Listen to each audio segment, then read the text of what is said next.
interview. The main objectives or tasks, the 4 E's or the E4 approach, plus that additional E.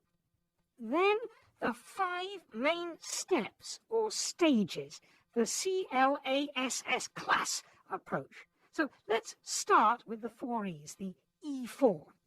The first E stands for engaging the patient. And engaging really means making contact between you, the clinician, and the patient. In the paper referenced here, this task is considered under 3 headings: join the patient, elicit the agenda and the story, and then setting the agenda. Joining the patient has to do with warmth and welcome, introductions, adapting your language to meet the patient's. We'll talk about some of the practical guidelines and steps in a few moments. In eliciting the agenda and the story, one of the most important features is allowing the patient to talk uninterrupted. The classic paper that you see referenced here shows that doctors tend to interrupt patients after an average of 18 seconds. 18 seconds. Whereas if you leave the patient to talk, they will only talk for a maximum of about 2 minutes. Hence, the first 2 minutes really are crucial. And not interrupting is a key technique in facilitating the interview. We'll be demonstrating that later on. Good to see you again, Mr. Thompson. So, how are things going along? So, Mrs. Parker, tell me how things have been for you just lately. Steve, how have things been over the last couple of weeks since we saw you last? Well, not a big change. Things have been getting a little worse over the last few months.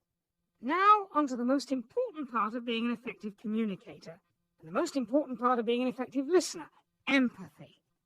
In fact, you'd always say that this entire CD-ROM set is centered around responding empathically, showing empathy, and the relatively straightforward techniques that you need to do that. Most of us in our professional training have not had any formal education in the handling of patients' emotions, whereas, by contrast, we've had lots of training in diagnostic tests.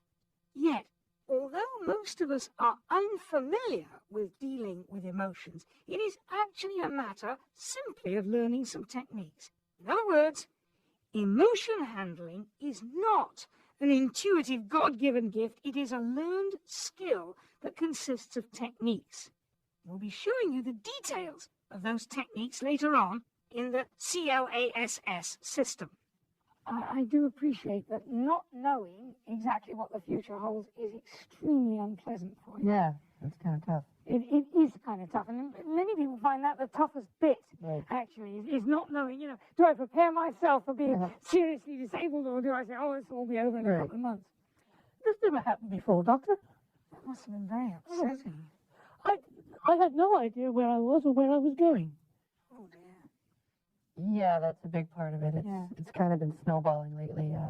That was breaking down along with me getting fed up with school and not doing that well. And it was one thing led to the other. I was considering dropping out of school, and my girlfriend she couldn't handle it anymore the way I've become, and it kind of all came together at once. This sounds very tough. I'm just going to ask you some questions. The third E is for educating the patient. We all know that in as many as 50% of cases, the patient will not follow medical recommendations or treatments. And part of the reason for that is that the patient may have a particular view of his or her situation, including the possibility that they may not recognize the fact that anything is wrong. Hence, educating the patient is very important. And in order to do that, you have to get a feeling of the patient's expectations and to use several techniques, which you'll see in action later on, in order to form an agreed plan of action or strategy. So those are the main tasks, the 4 E's, the E4 approach, and that additional E, the patient's expectations. Now, let's talk about the techniques that you need to perform those tasks. And for that, the acronym that is easiest to remember, particularly when an interview is tense or emotionally charged or awkward, is the CLASS, the class approach. You might say that what you need in a difficult medical interview is a touch of class, or even a class act. The C of class stands for context, meaning the physical context or the setting of the interview. three major components to getting the setting right. The first is arranging the space around you optimally.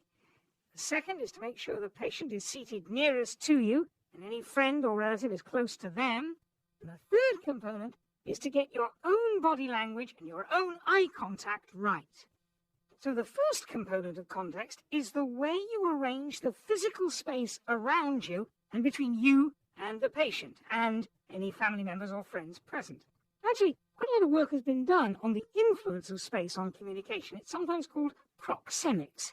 So let's start with a few practical pointers to creating an optimal context, good proxemics in your office.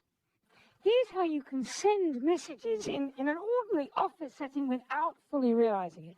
Here's an ordinary desk. It's actually quite a nice desk. From my point of view, it's lovely. I've got the computer, I've got the keyboard, my books, blotter, telephone, pens and stuff like that. I feel all rather nicely protected, and it feels very comfortable from my point of view. But it's entirely different when I'm trying to talk to a patient. From the point of view of the patient, what is nice and protective from my point of view is actually a wall to her. It's a barrier to active, interactive communication between the two of us. And here is how you can change the atmosphere so that it's much more easy and welcoming, very simply. Not only validates or legitimizes the emotion as a response that the patient has, it also validates or legitimizes the emotion as an item on the agenda between the two of you. It actually says to the patient, we can talk about your feelings, not merely about the medical situation, not merely about the prognosis or the treatment. If the patient has a strong emotional reaction, then that form of validating with an empathic response is very important. Now, in addition to the empathic response, there's another communication skill which is most often used as an acknowledgement technique or as a facilitation technique, but which actually can be used at almost any significant point during the interview, and that is touch. Touch is, of course, a primary person-to-person contact. As such, it can be very valuable in reducing feelings of isolation and in helping the patient feel supported. However, not all clinicians are comfortable doing it. Also, not all patients appreciate being touched or like it. In general terms, touch can be a very valuable communication skill, providing two simple rules are followed. First, if you touch the patient briefly on a neutral area of the body. That really means the hand or the forearm. Secondly, touch the patient briefly and see if they appreciate it or if they withdraw. If they withdraw, then don't try it again. Many patients, however, do appreciate being touched. And if they do, then in those cases, touch is a very useful part of your communication skills. So touch can be a very useful part of acknowledging and empathizing, as well as being useful in other parts of the interview. Now, there are a few other general points we need to make about the empathic response. First of all, about a technique called normalizing, which often works very well after acknowledging. Second, that acknowledgement doesn't mean you agree with what the patient says. And finally, that you can use an empathic response on your own emotions, and it may be helpful in de-escalating potential conflict. So let's deal with all of those 3 points now. First, you may